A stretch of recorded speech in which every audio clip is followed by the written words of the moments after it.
ನಮಸ್ಕಾರ ವೀಕ್ಷಕರೇ, ಸುಹಾಸಿನಿ ಕಾರ್ಯಕ್ರಮಕ್ಕೆ ಸ್ವಾಗತ. ಶ್ರಾವಣ ಮಾಸ ಈಗಾಗಲೇ ಆರಂಭವಾಗಿದೆ. ನಿನ್ನೆ ನಾಗರ ಪಂಚಮಿ ಹಬ್ಬ ರಾಜ್ಯದ ಎಲ್ಲೆಡೆ ಸಂಭ್ರಮದಿಂದ ಆಚರಿಸಲಾಯಿತು. ಇವತ್ತು ಷಷ್ಠಿ.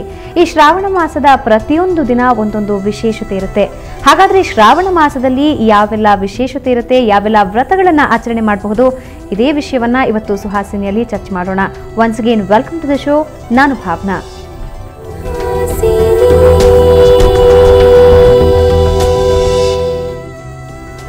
ಶ್ರಾವಣ ಮಾಸದ ವ್ರತಗಳ ಬಗ್ಗೆ ನಮಗೆ ಮಾಹಿತಿ ತಿಳಿಸಿಕೊಡೋದಕ್ಕೆ ನಮ್ಮ ಜೊತೆ ಇದ್ದಾರೆ ಶ್ರೀ ಗೋಪಾಲಕೃಷ್ಣ ಶಂಭು ಪಂಡಿತರು. ಪಂಡಿತರೇ, ಕಾರ್ಯಕ್ರಮಕ್ಕೆ ಸ್ವಾಗತ. ನಮಸ್ಕಾರ. ಮೊದಲಿಗೆ ನಿನ್ನೆ ನಾಗರ ಪಂಚಮಿಯನ್ನ ಮುಗಿಸಿದ್ವಿ, ಅಲ್ಲದೆ ಇವತ್ತು ಷಷ್ಠಿ. ಈ ಸಂದರ್ಭದಲ್ಲಿ ಇವತ್ತು ಶುಕ್ರವಾರ ಆಗಿರೋದ್ರಿಂದ ಕೆಲವು ಕಡೆ ಜೀವಂತಿಕಾ ವ್ರತವನ್ನ ಆಚರಿಸ್ತಾರೆ.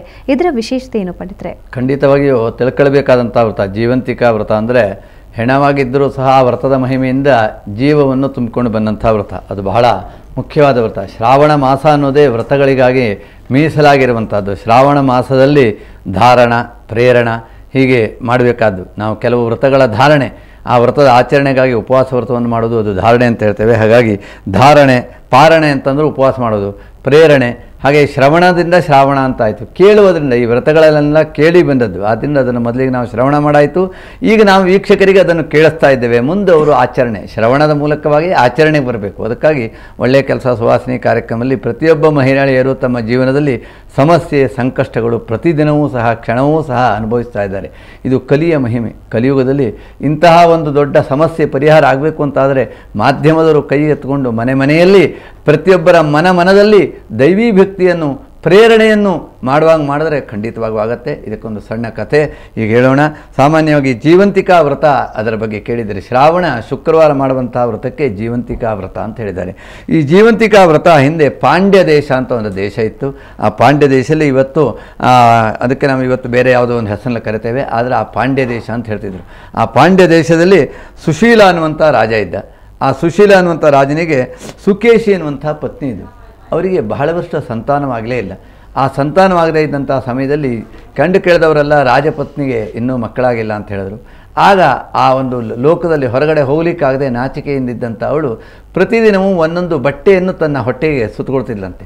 ಬಟ್ಟೆಯನ್ನು ಹೊಟ್ಟೆಗೆ ಸುತ್ತಿದ ವ್ರತ ಅಂತ ಒಂದು ಕಡೆ ತಮಾಷೆಗೆ ಹೇಳ್ತಾರೆ. ಹಾಗಾಗಿ ತಾನು ಗರ್ಭಿಣಿ ಅಂತ ಎಲ್ಲ ತಿಳ್ಕೊಳ್ಳಿ ಅಂತ ಹೀಗೆ ಪ್ರತಿಯೊಬ್ಬರು ಕೇಳಿದ್ರೆ, ನೀನು ಗರ್ಭಿಣಿಯ? ಹೌದು. ಎಷ್ಟು ತಿಂಗಳಾಯಿತು? 3 ತಿಂಗಳಾಯಿತು, 4 ತಿಂಗಳಾಯಿತು. ಹೀಗೆ ಅವಳಿಗೆ ಒಂದು ದಿವಸ ಚಿಂತೆ ಶುರುವಾಯಿತು.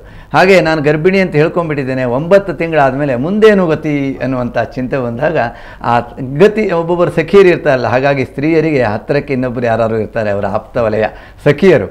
ಆ ಒಂದು ಸಖಿಯನ್ನು ಕೇಳ್ಕೊಂಡು ಹೇಳ್ತಾಳೆ, ನನ್ನ ಪರಿಸ್ಥಿತಿ ಹೀಗಾಗಿದೆ, ಗುಟ್ಟನ್ನು ಹೇಳ್ಕೊಳ್ಳು, ನಾನು ನಿಜವಾಗಿಯೂ ಗರ್ಭಿಣಿ ಅಲ್ಲ, ಆದರೆ ದಿನವೂ ಹೊಟ್ಟೆಗೆ ಬಟ್ಟೆಯನ್ನು ಸುತ್ತಕೊಂಡು ಗರ್ಭಿಣಿಯಂತೆ ವರ್ತಿಸ್ತಿದ್ದೇನೆ ಅಂತ ಹೇಳಿದಾಗ ಆ ಗರ್ಭಿಣಿ ಒಂದು ಉಪಾಯ ಹೇಳ್ಕೊಡ್ತಾಳೆ. ಆ ಯಾರು ಅವಳ ಆ ಸಖಿ ಈ ಗರ್ಭಿಣಿ ಸ್ತ್ರೀಗೆ, ರಾಜಪತ್ನಿಗೆ.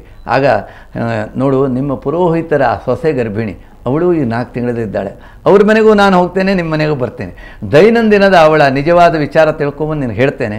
ಆಮೇಲೆ ಅವಳು ನೀನು ಒಂದೇ ಬಾರಿ ಆ ಪ್ರೆಗ್ನೆಂಟ್ ಜನ್ನಾದಾಗ ಆಸ್ಪತ್ರೆಯಲ್ಲಿ ಡೆಲಿವರಿ ಆಗಿ ಮುಂದಿನ ಕೆಲಸವನ್ನೆಲ್ಲ ನಾನು ಮಾಡ್ತೇನೆ ಅಂತ ಸೂಚ್ಯವಾಗಿ ಹೇಳ್ಕೊಡ್ತಾಳೆ. ಆಮೇಲೆ ಹೇಳಿಕೊಟ್ಟ ನಂತರ ಅದೇ ಪ್ರಕಾರ ಕಳೆಯುತ್ತೆ. 9 ತಿಂಗಳ ನವಮಾಸ ಆಯಿತು.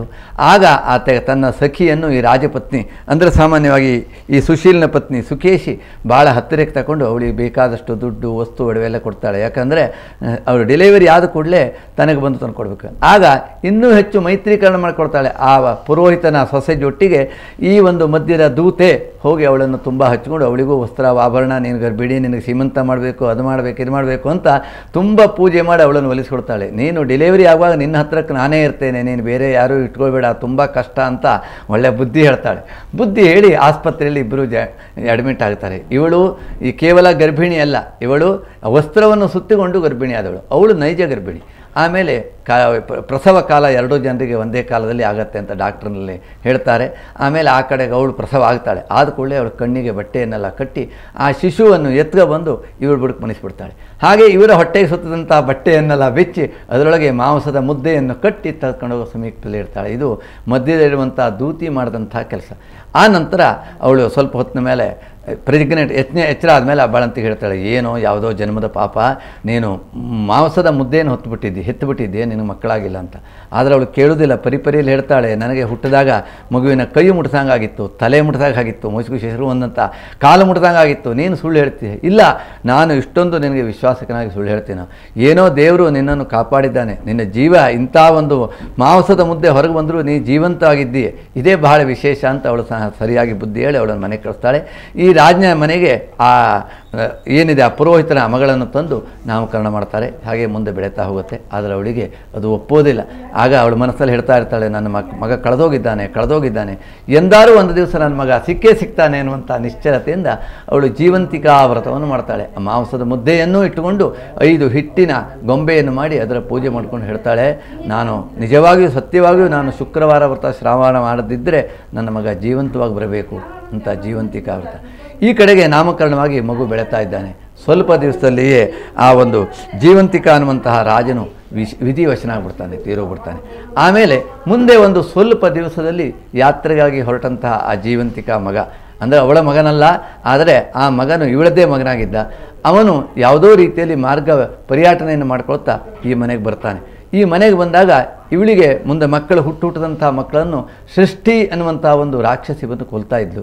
ಆದ್ದರಿಂದ ಆ ದಿವಸ ಅವನ ಮನೆ ಬಂದಾಗ 5 ಮಕ್ಕಳನ್ನು ಕೊಂದಿದ್ಲು. 6ನೇ ಮಕ್ಕ, ಅದಕ್ಕಾಗಿ ಇವತ್ತು ಸೃಷ್ಟಿ ಅಂತ ಹೇಳ್ತೇವೆ.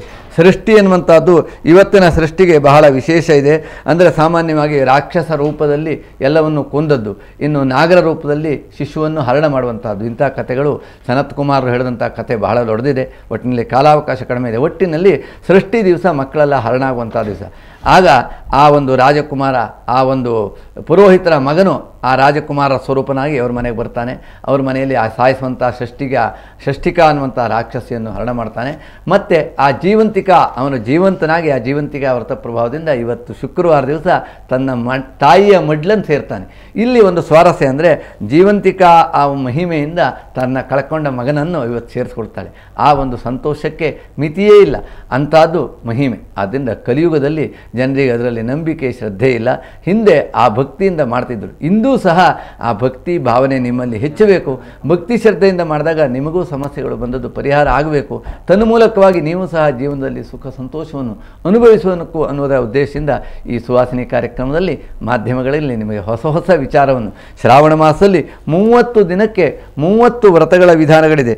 ಧಾರಣ ಪ್ರೇರಣ ಮಾಡುವಂತಹ ವ್ರತ ಅಂತಿದೆ, ಸೋಮವಾರ ವ್ರತ, ಮಂಗಳಗೌರಿ ವ್ರತ, ಹಾಗೆ ಬುಧ ಗುರು ವ್ರತ ಅಂತಿದೆ, ಶುಕ್ರವಾರ ಜೀವಂತಿಕಾ ವ್ರತ ಇವತ್ತು, ನಾಳೆಗೆ ಶನಿ ವ್ರತ ಮತ್ತು ನಾಳೆಗೆ ಲಕ್ಷ್ಮೀಪ್ರದವಾದಂಥ ವೆಂಕಟೇಶ ವ್ರತ ಅಂತಿದೆ. ಹೀಗೆ ಅನೇಕ ಹನುಮದ್ ವ್ರತ, ಆಮೇಲೆ ರೋಚಕ ವ್ರತ, ಔದುಂಬರ ವ್ರತ, ಸ್ವರ್ಣಗೌರಿ ವ್ರತ, ದೂರ್ವಾ ಗಣಪತಿ ವ್ರತ, ಹಾಗೆ ಅನೇಕ ಸೌದೋಪಧನ ಷಷ್ಠಿ ವ್ರತ ಅಂತ ಮುಂದಿನ ಷಷ್ಠಿ ಬರ್ತದೆ. ಶ್ರಾವಣದಲ್ಲಿ 30 ದಿನವೂ ಸ್ತ್ರೀಯರಿಗಾಗಿ 30 ವ್ರತಗಳನ್ನು ಈ ಸಾಮಾನ್ಯವಾಗಿ ಹಿಂದೆ ಧರ್ಮರಾಜನ ಕಾಲದಲ್ಲಿ ಆಚರಣೆ ಮಾಡಿದರು.